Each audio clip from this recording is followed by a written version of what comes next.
Welcome to a new episode of AEM News here on Grobkonzept, the channel where everything revolves around conception, digital marketing, experience management and media.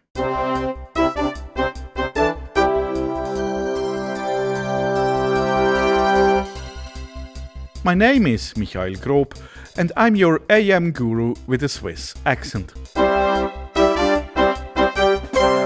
Before we start today's topic, a quick disclaimer. Yes, Adobe is my employer and I work with AEM and other Adobe products on a daily basis. However, Adobe has no influence on this video and all statements made in it are my own opinion on the subject. Now, let's get into today's topic because there's a lot to cover. Let's talk about AEM as a cloud service first. Adobe released the 2024.6 release at the end of June, which should already have been rolled out in your cloud environments. The so-called Real User Monitoring, abbreviated RUM or RUM, was introduced for AEM sites as a cloud service. RUM is a technology for performance monitoring. It allows you to monitor websites or applications in real time and gain insights into the performance of the user interface. Unfortunately, the documentation for RUM has not yet been released, which is why we cannot tell you much about the actual functionality. We will make up for this in one of the next videos. Now to AEM Assets. One of the highlights of the new release of AEM Assets is Content Hub. Content Hub provides access to unlocked assets for anyone who needs it.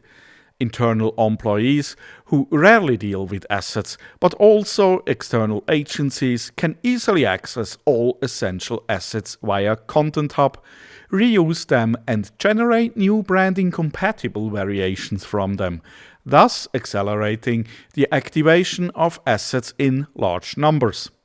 In this sense, Content Hub is comparable to the previous brand portal, but it not only allows assets to be downloaded, but also edited using Adobe Express and the artificial intelligence of Adobe Firefly, among other things.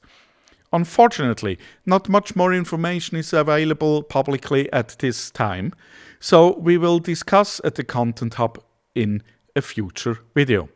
So the list of videos to be produced is getting longer and longer. Another new feature for Assets as a cloud service is Dynamic Media with OpenAPI. Dynamic Media with OpenAPI enables access to activated assets via all channels, via Asset Selector, or now via the OpenAPI stack.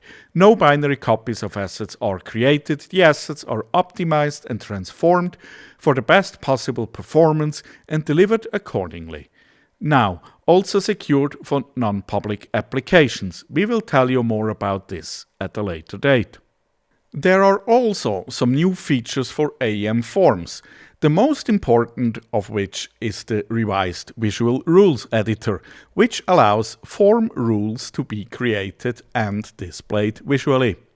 After this large number of new features, let's talk about the early adopters. Basically, functions that are not intended for productive operation, but are intended as a preview for testing. It is now possible to use artificial intelligence to create different variations of a text, which differ in voice and tone, length, style, and so on, and can therefore be optimized for a wide variety of channels. An initial test has shown that this works quite well, but also encourages to play and experimentation. We will report about this at a later date.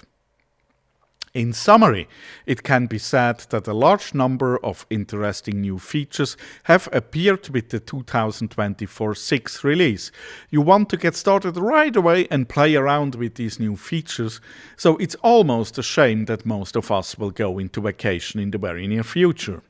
Let's take a look at the new release of AEM 6.5, the version of AEM intended for on-premise installations or AEM managed services.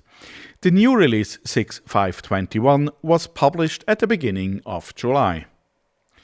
Most of the new functions relate to AEM forms. In the area of authentication, the existing JWT service has been expanded to include support for OAuth credentials.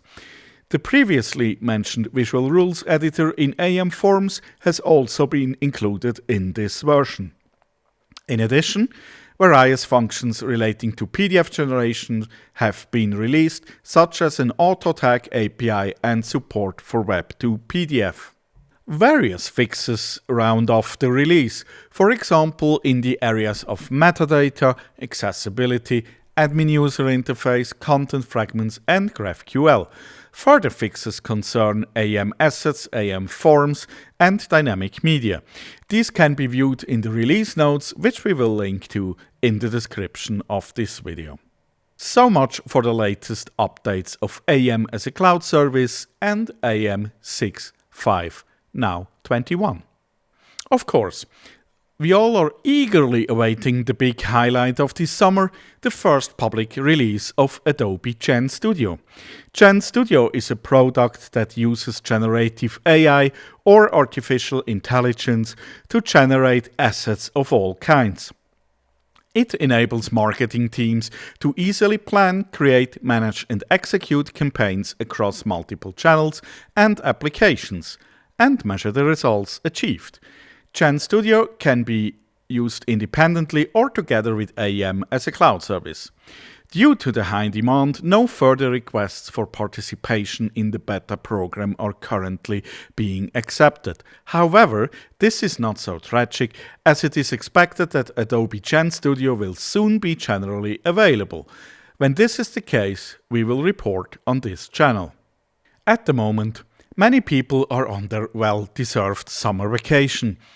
That's why there are relatively few events going on, apart from a few webinars or technical training sessions. During this rather quiet time, you can also attend a training on demand if you get bored.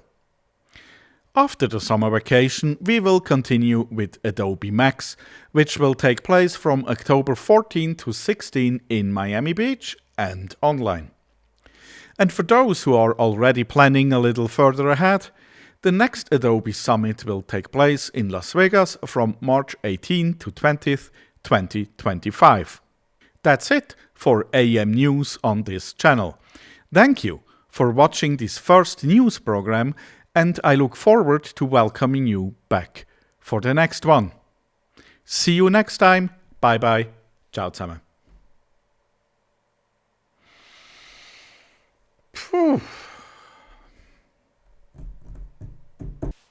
That's a wrap. Hopefully.